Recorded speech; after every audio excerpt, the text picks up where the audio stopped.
अस्सलाम वालेकुम, कैसे हैं व्यूअर्स। उम्मीद करती हूँ कि आप सब ठीक होंगे। मैं आज आपके सामने करूँगी आईब्रो विद फॉरहेड, क्योंकि इनके फॉरहेड पे बहुत लंबे लंबे हेयर्स थे और इसके लिए मैं आपको बताऊंगी कि लॉन्ग हेयर्स के लिए आपने थ्रेड को कितने बल देने हैं और किस तरह से काम करना है। ये देखिए, सबसे पहले तो हम आईब्रो को ऊपर से जो है वो शेप देंगे। मैक्सिमम आपने अपने थ्रेड को 8 से 9 दफ़ा बल देने हैं आईब्रो की सेटिंग के लिए। उसके बाद फिर मैं आपको बताऊंगी कि अगर फॉरहेड पे लॉन्ग हेयर्स हों तो उनके लिए आपने थ्रेड को कितने बल देने हैं कि जिसके साथ आसानी से जो है वो आपके हेयर्स रिमूव हो जाएं। तो ये है कि मतलब छोटे हेयर्स हों तो जो है वो 8 से 9 बल दिए जाते हैं थ्रेडिंग के लिए, और अगर लॉन्ग हेयर्स हों तो आप 4 से 5 तक बल दें थ्रेड को, फिर ही आपके जो हेयर्स हैं वो क्लियर होंगे। ये देख के मैंने आपके सामने 4 से 5 बल दिए और उसके साथ देखें उनके जो लॉन्ग हेयर्स थे फॉरहेड के वो 1 मिनट में ही रिमूव हो गए। अगर हम इनको 8 से 9 दफ़ा बल देते तो वो हमारा थ्रेड बार बार टूटता और इनके हेयर्स जो हैं वो थ्रेड में जो है वो फंस जाते और काम अच्छा ना होता। 4 से 5 दफ़ा हमने बल दे के तो इनके फोरहेड को एक ही दफ़ा में हमने सारा क्लियर कर लिया। जब हमारी बारी स्मॉल हेयर्स की तरफ आई तो हमने जो है वो थ्रेड को ज़्यादा बल दे दिए। तो इसी तरह करते करते हमने जो है वो लाइट हैंड्स के साथ जो है वो हमने अपने कस्टमर का काम किया। इसी तरह ये देखें, हम जो है वो ऊपर से सारा करने के बाद अब हम आएंगे जो आईब्रो के नीचे वाले हिस्से पे, उसके साथ भी हम इसी तरह शेप के साथ से काम करेंगे। सबसे पहले हम जो है वो आईब्रो के अंदर से बाल जो निकाल के आईब्रो की सेटिंग करेंगे शेप की, और इसके बाद जो है वो हम सारा जो है वो आईब्रो को सेट कर लेंगे शेप के हिसाब से। ये आप देख रही हैं, बहुत ही लाइट हैंड के साथ आपने काम करना है। आपका थ्रेड जो है वो स्किन के अंदर खुबे नहीं, आपका थ्रेड जो है वो स्किन के ऊपर बस हल्का हल्का फिरे, ताकि जो है वो आपके कस्टमर को ना तो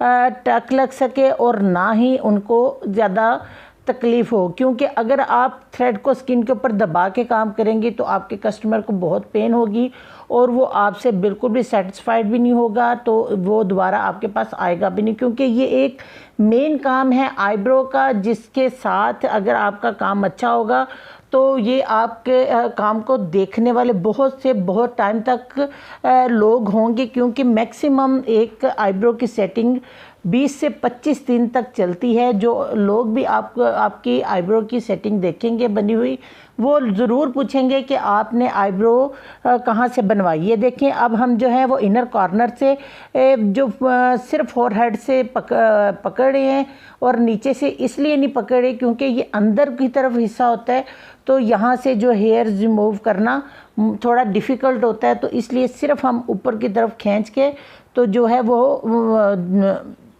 हेयर्स को रिमूव करेंगे। इस तरह करने से आपको बहुत ही आसानी होगी।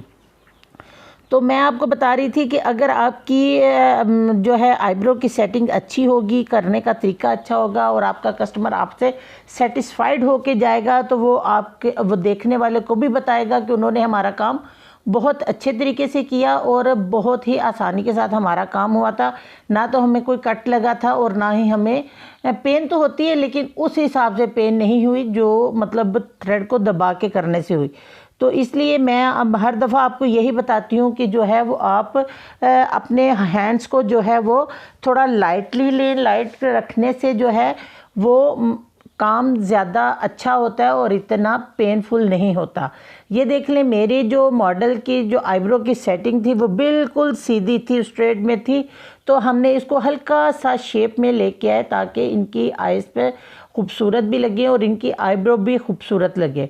तो आपने इनकी अनशेप आईब्रो भी देखी और अभी आप इनकी फुल बनी हुई आईब्रो भी देखना कि इनकी कितनी ज़बरदस्त आईब्रो लगी थी। और ये इनका जो फोरहेड था वो बहुत ही छोटा लग रहा था और हमने इनके फोरहेड से भी हेयर्स को रिमूव करके तो इनके थोड़ा फोरहेड को थोड़ा खुला खुला बना दिया ताकि इनके फेस के हिसाब से जो है वो अच्छा भी लगे और प्यारा भी लगे। ये देख रहे हैं, हमने दूसरी तरफ से भी इसी तरह, अगर आप चाहें, अगर आपका हाथ सेट होता है सामने से लेफ़्ट और राइट हैंड का आपकी दोनों हैंड्स की आपकी प्रैक्टिस है तो आप सामने से भी दूसरे जो है वो आईब्रो को भी सेट कर सकते हैं। तो मेरी जो है प्रैक्टिस वो सिर्फ राइट हैंड की है, तो इसलिए मुझे थोड़ी डिफ़िकल्ट होता है। तो मैं जो है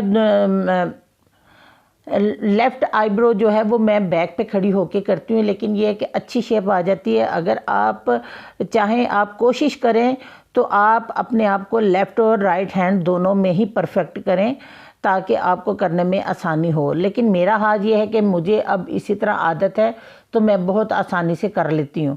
तो ये देखें अब हमारी सेटिंग बहुत ही अच्छे तरीके से होगी। ये देख लें, मैं इनर कॉर्नर को जब क्लियर करते वक्त इधर से भी हमने नीचे से आइस को नहीं पकड़ा, सिर्फ ऊपर से फोरहेड से ही मतलब आईब्रो को खींचा है ताकि हमारी जो है वो शेप आसानी में आए और हमारा नोज़ तक सारा क्लियर हो जाए।